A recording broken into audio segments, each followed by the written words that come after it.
시청자 여러분 안녕하십니까? 더 리더 이명재입니다. 디지털 플랫폼 정부라는 말 들어보셨나요? 윤석열 대통령의 디지털 분야 첫 공약이었는데요. 작년 9월 출범한 디지털 플랫폼 정부위원회는 올 4월 정책 추진 로드맵을 발표한 바 있습니다. 디지털 플랫폼 정부에서 국민의 삶은 어떻게 바뀌게 될까요? 오늘 더 리더에서는 디지털 플랫폼 정부위원회 고진위원장을 모시고 자세한 이야기를 나눠보도록 하겠습니다.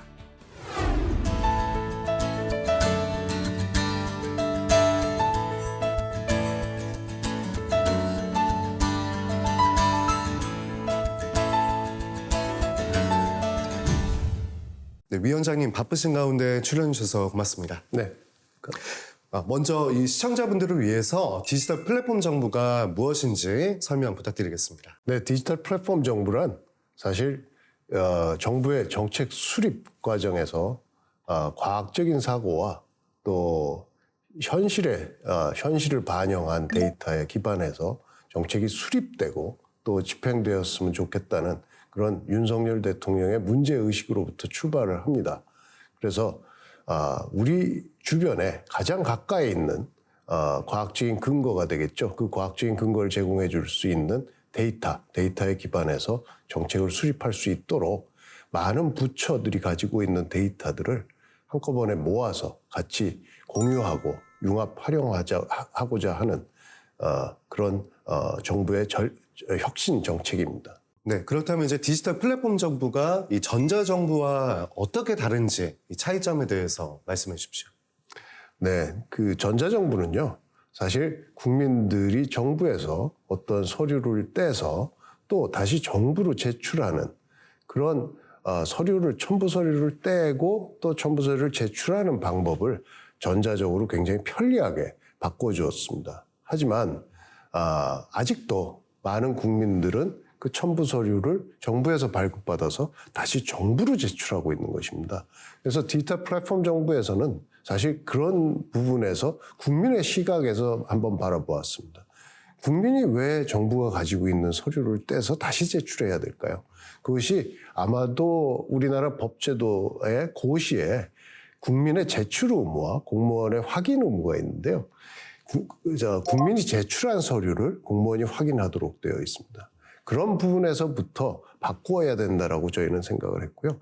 그래서 정부가 갖고 있는 서류는 정부 내에서 공유해서 활용하면 이제 되는 문제고요. 국민들은 따로 떼서 제출할 필요가 없는 것이죠. 그런 부분에서 굉장히 큰 차이가 있다고 생각을 합니다. 네, 지난 4월에는 이제 디지털 플랫폼 정부 실현 계획을 또 발표를 했습니다. 관련 내용 간략하게 소개해 주십시오. 네, 지난 4월에 저희가 한 7개월여간 민간위원들이 모여서 실현 계획을 준비를 했습니다. 과거 같으면 과거 정부들에서는 대통령 직속위원회는 대부분 부처들이 만들어 온 계획을 심의하고 약간의 의견을 반영하는 것이 전부 다였는데요. 이번에는 대통령 직속위원회 민간위원들이 직접 실현 계획을 만들었습니다. 저희가 7개월간 160여 차례 이상의 회의를 가졌고요. 그렇게 해서 4개 중점 과제, 그다음에 122개의 세부 이행 과제를 도출했습니다. 그래서 대표적으로는 사실 저희가 그 맞춤형 AI가 국민 한 사람 한 사람에게 꼭 맞는 정부 혜택을 알려주고는 맞춤형 혜택 알림이라는 서비스가 있고요. 또 국민들은 아까 제가 앞에서 말씀드린 바와 같이 첨부 서류를 다시는 제출할 필요가 없는 그런 첨부 서류 제로화란 정책도 들어가 있습니다. 그리고 또 인허가 법령 절차 등 복잡한 공장 인허가 과정을 디지털 트윈으로 기반으로 한 곳에서 원스톱으로 가능케 하는 공장 간편 인허가 서비스도 저희가 기획을 했습니다. 공공의 생산성을 높여줄 정부 전용 초보대 AI 도입 등을 대표적인 정책으로 해서 122개 세부 이행 과제들이 준비되어 있습니다. 말씀 주신 것처럼 여러 가지 그런 핵심 과제들이 제대로 또 실현되기 위해서는 어떤 부분들이 중요하다고 생각하시는지 궁금합니다. 또 위원회가 이를 위해서 어떤 역할을 또 할 계획인지도 말씀해 주십시오. 네, 위원회가 사실 저희의 이행 과제들을 수행을 하려면 사실 위원회는 행정위원회가 아닙니다. 저희는 대통령 직속위원회고요. 그렇기 때문에 그 이행 과제들은 각 부처 또 부처에 딸린 기관들이 수행을 해야 되는 것입니다. 그렇기 때문에 위원회가 부처의 그 이행 과제 수행을 돕기 위해 또 독려하기 위해서는 저희가 몇 가지 수단을 마련해야 됐습니다. 첫 번째는 예산에 관한 문제입니다. 저희 많은 과제들이 대부분 다 정부의 정보화 시스템 구축 사업입니다. 그래서 정보화 시스템 구축 예산을 확보하려면 사실 앞으로는 디지털 플랫폼 정부의 원칙에 맞아야 확보가 가능해집니다. 그래서 그런 부분에서 저희가 디지털 플랫폼 정부라는 그 태그를 예산에 달아드리는 것이죠. 그래서 많은 부처들이 디지털 플랫폼 정부의 세부 이행 과제들을 하기 위해서 노력하도록 만들어가고 있고요. 그리고 두 번째는 무엇보다도 정부의 평가에 저희 디지털 플랫폼 정부의 구현을 반영하는 것입니다. 그래서 내년부터는 정부 평가에 굉장히 세부적으로 올해 여러 부처들이 했던 일들을 성과를 반영하는데 세부 항목으로 저희가 많은 디지털 플랫폼 정부의 지표를 넣어놨습니다. 그래서 정부 혁신이라는 항목 속에 저희의 많은 부분들이 들어가 있고요. 그렇기 때문에 국무총리실에 정부평가위원회에서 그런 것들을 많이 반영해 주실 거라고 저희는 생각하고 있습니다. 그리고 무엇보다도 또 중요한 것은 공무원들의 인식 변화일 것 같습니다. 그다음에 공무원들의 디지털 역량인데요. 디지털 플랫폼 정부에서 공무원들이 일을 잘 하려면 또 효율성을 높이려면 디지털 기술도 많이 알아야 될 것이고 또 데이터를 활용할 줄 알아야 될 것입니다. 그래서 이런 부분에서 저희가 공무원 인재개발원하고 같이 프로그램을 개발하고 있고 또 간부 과정은 저희가 서울대 행정대학원에 공무원 간부 교육 과정을 지금 마련해서 지금 현재 교육 중에 있습니다.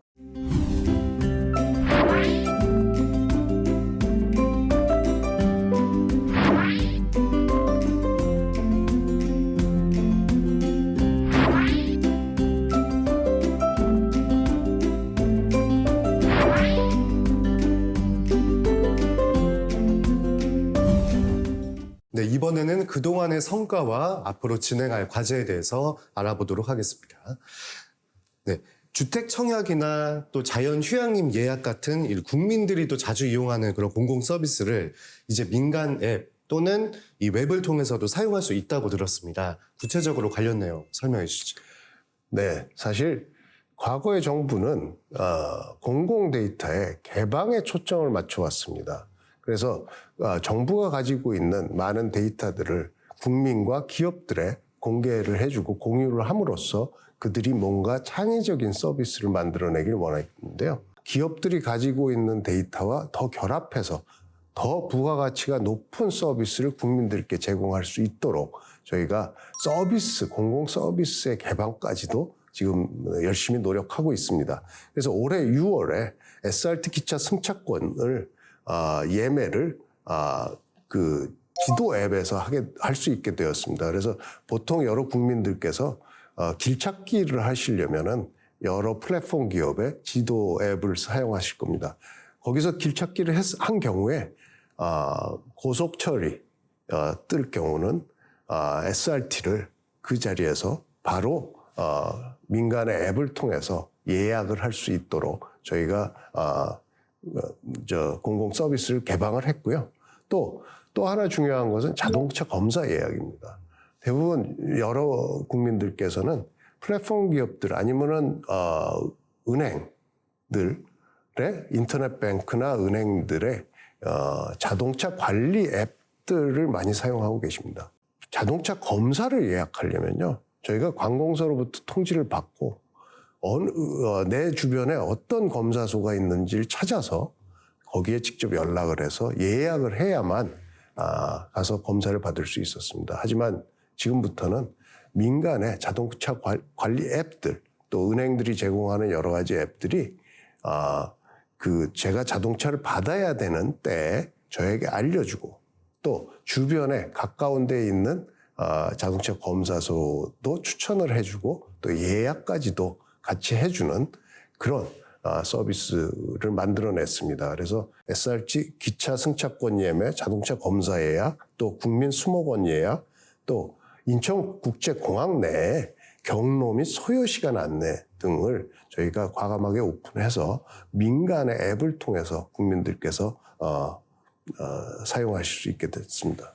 또 주요 내용들을 보면은 이 기업들을 위한 무역금융 신청 간소화 서비스도 이제 시작을 했습니다. 어떤 내용인지 또 반응은 어느 정도인지도 궁금하거든요. 네, 지금 물어보신 것은 기업들을 위한 무역금융 신청 간소화 서비스입니다. 이 서비스는 수출 기업들이 무역금융이나 각종 기업 지원 사업 참여를 신청할 경우에 사실은 관세청에 여러 가지 데이터를 요청을 해서 본인들의 외환 거래 내용과 대사 작업을 통해서 맞춰본 다음에 그 자료를 무역금융 신청을 하기 위해 은행에 제출을 하는 그런 절차를 거쳤어야 했습니다. 하지만 지금부터는 본인들이 동의를 한다면 수출입은행 쪽에 관세청에서 바로 그 관세 항목에 대한 데이터, 필요한 서류들을 바로 수출입은행 쪽으로 보내주어서 일손을 훨씬 많이 덜어드릴 수 있는 그런 서비스를 만들었습니다. 그래서 지금 굉장히 많은 기업들이 좋아하고 계시고요. 또 많이 활용하고 계십니다. 네, 또 앞으로는 인간 증명서를 이제 제출할 필요가 없다고 들었는데 이 내용은 어떤 건지 좀 말씀해 주십시오. 네, 저희가 굉장히 처음에 고민을 많이 한 부분입니다. 여러 가지 자료를 관리해야 되고 또 많은 직원들이 인감증명을 발급해주고 또 인간과의 대조 작업을 하고 있습니다. 이건 굉장히 많은 비용이 수반되는데요. 사실 그렇기 때문에 인감증명 제도는 비용 측면에서 효율적이라고 볼 수는 없습니다. 그리고 어떻게 보면은 과거 시대의 잔재로 남아 있는 것인데요. 그래서 이런 이 인감증명 발급을 국민들께서 한 연간 3천만 건 이상 하고 계십니다. 이런 부분의 수고와 비용을 덜어드리기 위해서 저희가 과감하게 인감증명을 이번 정부 내에는 폐지하려고 합니다. 인감증명을 폐지하면 어떻게 되느냐? 많은 부분은 사실은 필요 없는데도 인감증명을 받고 있는 그런 행정 업무들이 많습니다. 그런 업무들은 사실 법제도를 고칠 필요도 없이 그 기관들에서 인감증명 요구를 안 하면 되는 거고요. 그래서 지금 현재 정부에서는 그렇게 계도를 해 나가고 있습니다. 그래서 많은 인감증명 제출 서류들이 없어질 것이고요. 또 하나는 반드시 인감증명 본인 확인이 있어야 되는 그런 재산상의 문제나 여러 가지를 수반하는 그런 업무에 대해서는 저희가 디지털 서명을 과감하게 도입해서 인감증명 대신에 디지털 서명을 통해서 아니면 스마트폰에서 아주 편리하게 본인 확인을 할 수 있는 그런 시스템을 도입하려고 하고요. 그렇다고 하더라도 잘 아시다시피 나이가 많이 드신 분들이나 또 과거에 종이 서류를 좋아하시는 분들이 계시기 때문에 정부는 인감증명 서비스는 유지해 가면서 서서히 줄여나가려고 하고 있습니다. 그래서 국민들께서는 디지털 서명을 선택하실 수도 있고 인감증명을 선택하실 수 있게 저희가 선택권을 드리려고 하고 있습니다. 네, 디지털 플랫폼 정부 논의에서 부처 칸막이 문제를 해소해야 한다는 그 뜻을 또 많이 강조를 했습니다. 어떻게 보면 쉽지 않은 과제이기도 한데요. 어떤 방식으로 해결해 나갈 계획이십니까? 굉장히 어려운 문제인데요. 지금 현재 정부의 IT 시스템이 17,000여 개 정도 있습니다. 대부분 저희가 조사한 바로는 800개 기관이 17,000개의 시스템을 지금 운영하고 있는데요. 이러다 보니까 사실은 전자정부가 빨리 구축되고 잘 구축되고 또 전 세계 1위도 했었고 한 이유이기도 한데요. 빨리 진행하려다 보니까 각 부처, 각 기관별로 따로따로 계획들을 세우고 전략을 세워서 IT 시스템을 구축해 왔습니다. 이렇게 따로따로 구축된 시스템은 유지 비용도 많이 들지만 또 거기에 갇혀있는 분절된 데이터들이 합쳐질 방법이 없습니다. 그래서 저희가 제일 먼저 해야 되는 일은 이 17,000개의 따로따로 칸막이로 막혀 있는 것들의 길을 터서 데이터가 서로 공유되고 활용될 수 있도록 열어주는 것이고요. 그 일을 먼저 하고 그 다음에는 이런 시스템들을 클라우드 컴퓨팅 위로 서서히 하나둘씩 옮겨가서 그 속에서 훨씬 더 자유롭게 데이터가 공유되고 활용될 수 있도록 그렇게 만들어 나갈 생각입니다. 그래서 사실 시간이 많이 걸리는 문제고요. 또 각 부처들이 갖고 있는 기본법에 보면 그 기본법에서 정의하는 목적으로 수집된 데이터는 다른 목적으로 사용할 수 없다는 조항이 있습니다. 그렇기 때문에 사실 공유 활용에 큰 저해가 되는 그런 조항이었는데요. 그래서 그런 조항도 저희가 개정을 해 나갈 생각이고요. 무엇보다도 빨리 디지털 플랫폼 정보 특별법에서 그런 데이터들을 공유 활용할 수 있는 법적 근거를 먼저 제공해서 데이터 공유 활용을 빨리 확대해 나가려고 하고 있습니다. 행정부와 또 사법부의 칸막이 해소로 인해서 가족관계 증명서 제출도 이제 획기적으로 간소화된다고 들었습니다. 이 내용도 설명해 주십시오. 네, 가족관계 증명서 지금 사실 주민등록은 지자체에서 관리하시잖아요.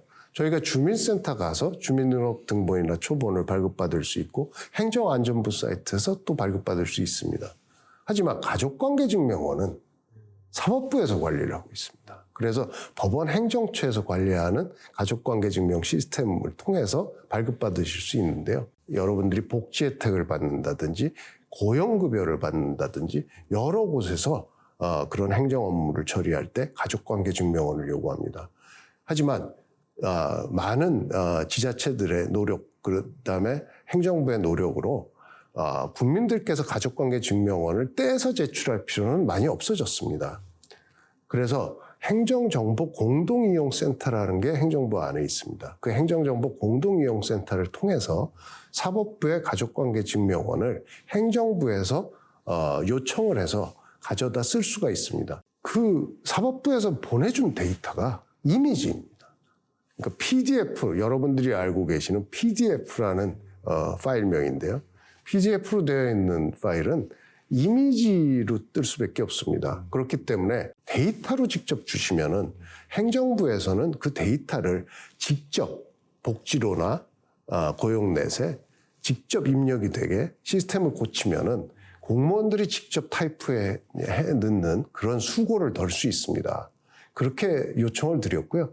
사법부에서도 흔쾌히 허락을 해주셔서 올해 안에 사법부에서는 가족관계증명원을 데이터로 행정부로 넘겨주시기로 하셨습니다. 그래서 이제 앞으로는 행정부에서 그 가족관계증명원을 데이터를 받아서 직접 공무원의 손을 거치지 않고 직접 입력될 수 있도록 시스템을 수정하고 손보 나갈 예정입니다. 그렇게 되면은 공무원들의 생산성이 굉장히 높아질 것이라고 생각하고 있습니다. 네, 다음 달에는 2023 대한민국 정부 박람회가 또 개최된다고 들었습니다. 이 박람회를 통해서 국민들이 어떤 것들을 경험을 할 수 있을까요? 네, 저희가 다음 11월에 행정안전부의 정부 혁신 박람회와 그다음에 디지털 플랫폼 정부 엑스포를 같이 공동으로 개최하기로 했습니다. 사실 정부의 혁신이라는 것 안에는 디지털 플랫폼 정보가 포함되기 때문에 크게 보면은 정부 혁신 박람회 디지털 플랫폼 정부가 되겠죠. 그래서 이 디지털 플랫폼 정부 엑스포에서는 그럼 여러분들께 무엇을 보여드릴 것이냐? 저희가 지금 준비하고 있는 여러 가지 공개 토론회 형식을 갖춘 여러 가지 사안들도 있고요. 또 저희가 지금까지 국민이 조속히 체감할 수 있는 그런 프로젝트, 선도 프로젝트들을 30개 정도 추려서 지금 현재 추진을 하고 있습니다. 그것을 저희는 국민 드림 프로젝트라고 부르고 있습니다. 이런 30개 정도의 국민 드림 프로젝트는 지금도 하나둘씩 성과가 나오고 있습니다. 그래서 이 성과들을 모아서 국민 여러분께 와서 체험을 해보시고 또 쉽게 이해하실 수 있도록 이해를 돕기 위해서 그런 엑스포 전시 공간을 또 마련하려고 하고 있습니다.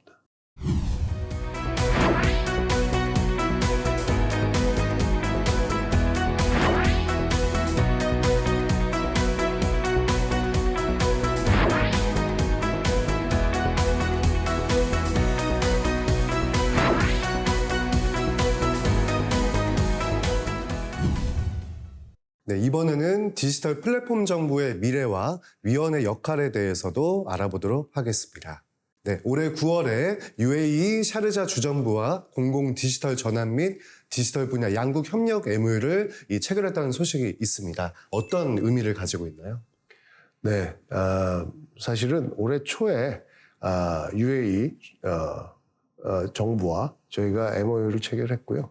이번에는 UAE 안에 샤르자 주정부에서 초청을 받아서 가서 또 MOU를 체결했습니다. 그 MOU의 내용은 우리가 만들고 있는 정부 전용 초고대 AI도 도입을 하고 싶고, 또 우리가 여태까지 잘해온 디지털 플랫폼 정부의 정치들을 또 그쪽에서 수입을 해서 거기서도 시민들을 위해서 활용하고 싶다는 그런 내용의 MOU였는데요. 디지털 플랫폼 정부를 그 주정부에도 똑같은 모습으로 도입하고 싶다는 그런 의사였습니다. 그래서 현재는 저희가 그 인공지능, 우리나라에서 개발하고 있는 초거대 인공지능을 가진 회사들과 다시 한번 방문을 해서 세부적인 협의를 해나갈 예정이고요.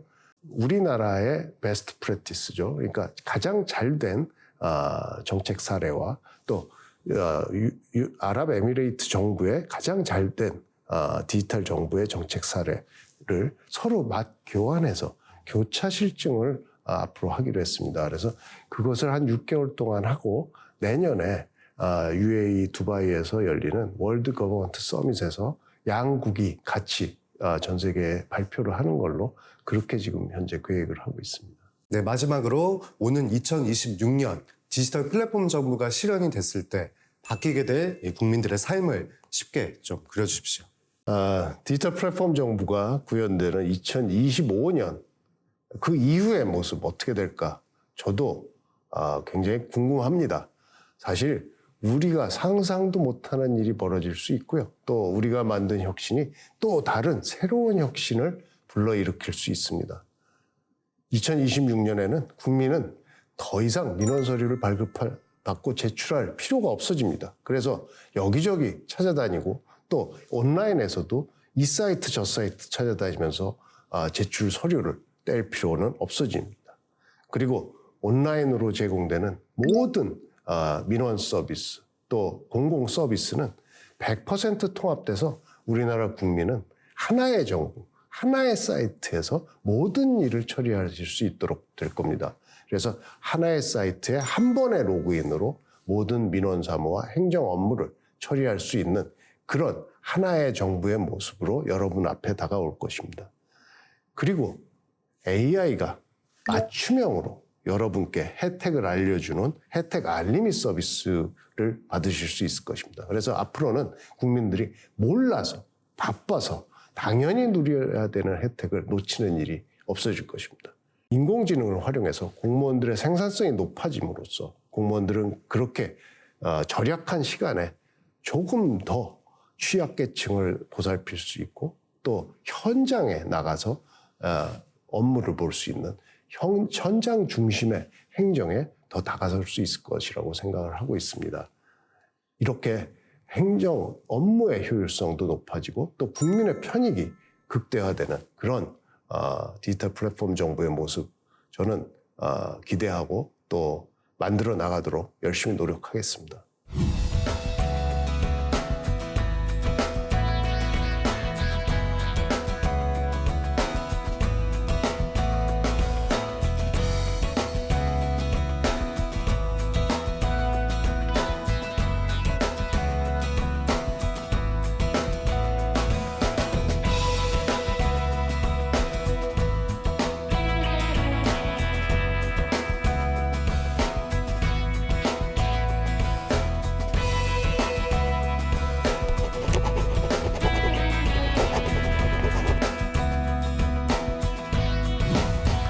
대한민국은 국제사회에서 인정받는 디지털 강국입니다. 이제는 정부도 디지털 플랫폼을 기반으로 더욱 편리하고 효율적인 정보와 이 서비스 제공에 나서고 있는데요. 디지털 플랫폼 정부가 보여줄 미래를 기대하면서 위원회의 행보를 주목하겠습니다. 오늘 함께해 주신 고진위원장님 고맙습니다.